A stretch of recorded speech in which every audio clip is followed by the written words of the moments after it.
ശോഷിച്ച് വിരൂപമായ ആ പശുക്കൾ ആദ്യത്തെ 7 കൊഴുത്ത പശുക്കളെ വിഴുങ്ങിക്കളഞ്ഞു. എന്നാൽ മെലിഞ്ഞ പശുക്കൾ അവയെ വിഴുങ്ങിയെന്ന് ആർക്കും മനസ്സിലാക്കാൻ കഴിയുമായിരുന്നില്ല. കാരണം മുൻപെന്ന പോലെ തന്നെ ശോഷിച്ചാണ് അവ കാണപ്പെട്ടത്. അപ്പോൾ ഞാൻ കണ്ണു തുറന്നു. വീണ്ടും സ്വപ്നത്തിൽ പുഷ്ടിയും അഴകുമുള്ള 7 കതിരുകൾ ഒരു തണ്ടിൽ വളർന്നു നിൽക്കുന്നത് ഞാൻ കണ്ടു. തുടർന്ന് ശുഷ്കിച്ചതും കിഴക്കൻ കാറ്റിൽ വാടിക്കരിഞ്ഞതുമായ 7 കതിരുകൾ പൊങ്ങി വന്നു. ശുഷ്കിച്ച കതിരുകൾ നല്ല കതിരുകളെ വിഴുങ്ങിക്കളഞ്ഞു.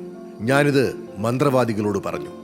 എന്നാൽ അത് വ്യാഖ്യാനിച്ചു തരുവാൻ ആർക്കും കഴിഞ്ഞില്ല. അപ്പോൾ ജോസഫ് ഫറവോയോട് പറഞ്ഞു, ഫറവോയുടെ സ്വപ്നങ്ങളുടെ അർത്ഥം ഒന്നു തന്നെ. താൻ ഉടനെ ചെയ്യാൻ പോകുന്നത് എന്തെന്ന് ദൈവം ഫറവോയ്ക്ക് വെളിപ്പെടുത്തിയിരിക്കുന്നു. 7 നല്ല പശുക്കൾ 7 വർഷമാണ്. 7 നല്ല കതിരുകളും 7 വർഷം തന്നെ. സ്വപ്നങ്ങളുടെ അർത്ഥം ഒന്നു തന്നെ. അവയ്ക്ക് പുറകെ വന്ന മെലിഞ്ഞതും വിരൂപവുമായ 7 പശുക്കളും 7 വർഷമാണ്. കിഴക്കൻ കാറ്റിൽ ഉണങ്ങി വരണ്ട പതിരു നിറഞ്ഞ 7 കതിരുകൾ ക്ഷാമത്തിൻ്റെ 7 വർഷമാണ്. ഞാൻ അങ്ങയോട് പറഞ്ഞതുപോലെ ദൈവം ചെയ്യാൻ പോകുന്നത് എന്തെന്ന് അവിടുന്ന് ഫറവോയ്ക്ക് കാണിച്ചു തന്നിരിക്കുന്നു.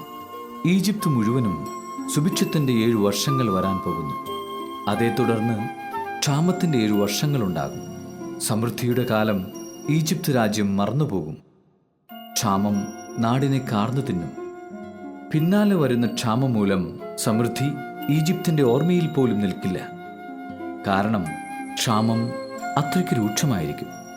സ്വപ്നം ആവർത്തിച്ചതിൻ്റെ അർത്ഥം ദൈവം ഇക്കാര്യം തീരുമാനിച്ചുറച്ചെന്നും ഉടനെ അത് നടപ്പിലാക്കുമെന്നുമാണ്.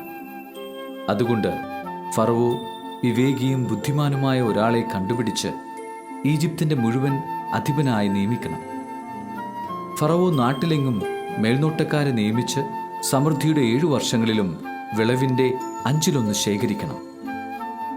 വരാൻ പോകുന്ന സമൃദ്ധിയുടെ വർഷങ്ങളിൽ അവർ ധാന്യം മുഴുവൻ ശേഖരിച്ച് അത് ഫറവോയുടെ അധികാരത്തിന് കീഴ് നഗരങ്ങളിൽ ഭക്ഷണത്തിനായി സൂക്ഷിച്ചു വെക്കണം.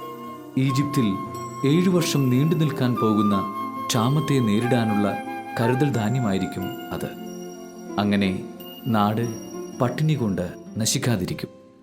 ഈ നിർദ്ദേശം കൊള്ളാമെന്ന് ഫറവോയ്ക്കും അവന്റെ സേവകന്മാർക്കും തോന്നി.